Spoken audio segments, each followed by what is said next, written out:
అందరికీ రాష్ట్రంలో ఈరోజు చాలామంది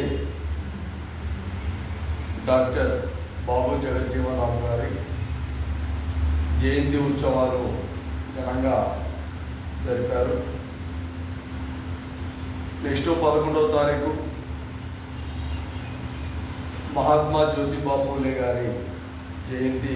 ఉత్సవాలు, అలాగే 14వ తారీఖు మహనీయులు మహోన్నత వ్యక్తి డాక్టర్ బాబాసాహెబ్ అంబేద్కర్ గారి జయంతి ఉత్సవాలు. ఎన్నో విధాలుగా కొన్ని ఏళ్ళ చరిత్ర విషయాలను గమనిస్తే నేటికి కూడా స్వరాజ్యంలో,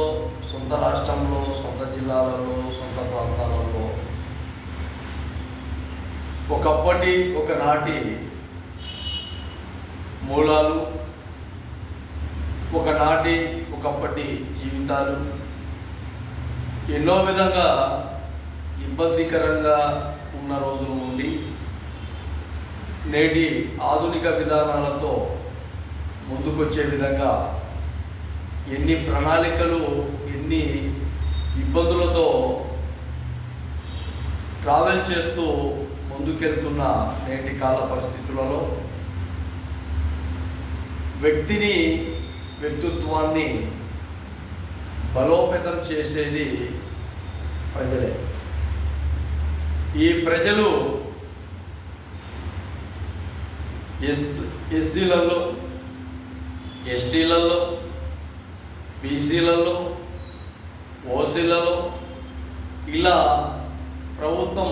కేటాయించి, ఈ కేటాయించిన విధానమే కాకుండా ప్రభుత్వము వీళ్ళు ఈ సామాజిక వర్గం, వీళ్ళు ఈ సామాజిక వర్గం, వీళ్ళు ఈ సామాజిక వర్గం అని చరిత్ర పుటల్లో లిఖించినట్టు నేటి కాల పరిస్థితుల్లో ప్రభుత్వాలు ఆ విధానాలతో ఉన్నప్పుడు,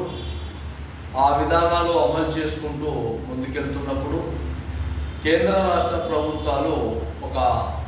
బలోపేతమైన నిర్ణయాలు తీసుకోవాల్సిన న్యాయం, ధర్మం వాళ్ళ వైపు ఉంది. వాళ్ళు ఎవరైతే ఇంకా ఈ దేశంలో మూలవాసులుగా పిలువబడే వ్యక్తులు, ఎవరైతే ఎస్సీ సామాజిక వర్గాలలో కానీ, ఎస్టీ సామాజిక వర్గాలలో కానీ,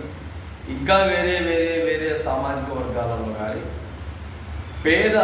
జీవన విధానాలతో ఎవరైతే ఉన్నారో వారందరికీ కూడా న్యాయపరంగా, ధర్మపరంగా సహాయ సహకారాలు అందించే విధంగా రాష్ట్ర కేంద్ర ప్రభుత్వాలు ఉండాలి. వాళ్ళు ఏ విధానాలతో బతుకు జీవన పోరాటం చేస్తారో, వాళ్ళు ఏ విధానాలతో చదువు సంధ్యలకు దూరం అవుతున్నారో, వాళ్ళు ఏ విధానాలతో ఉద్యోగ అవకాశాలు ఇబ్బందులు గురవుతున్నారో, ఇట్లాంటి విషయాలపైన క్లారిటీగా ఇబ్బందులు లేకుండా నాయకత్వం అమలు చేసుకునే విధంగా ప్రభుత్వాలు ఉండాలని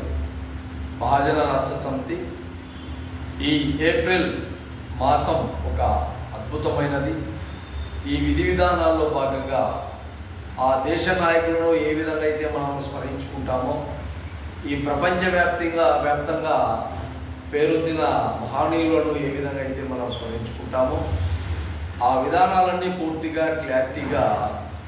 ప్రజలకు అండదండగా ఉండే విధంగా నేటి పాలన, నేటి పాలకులు,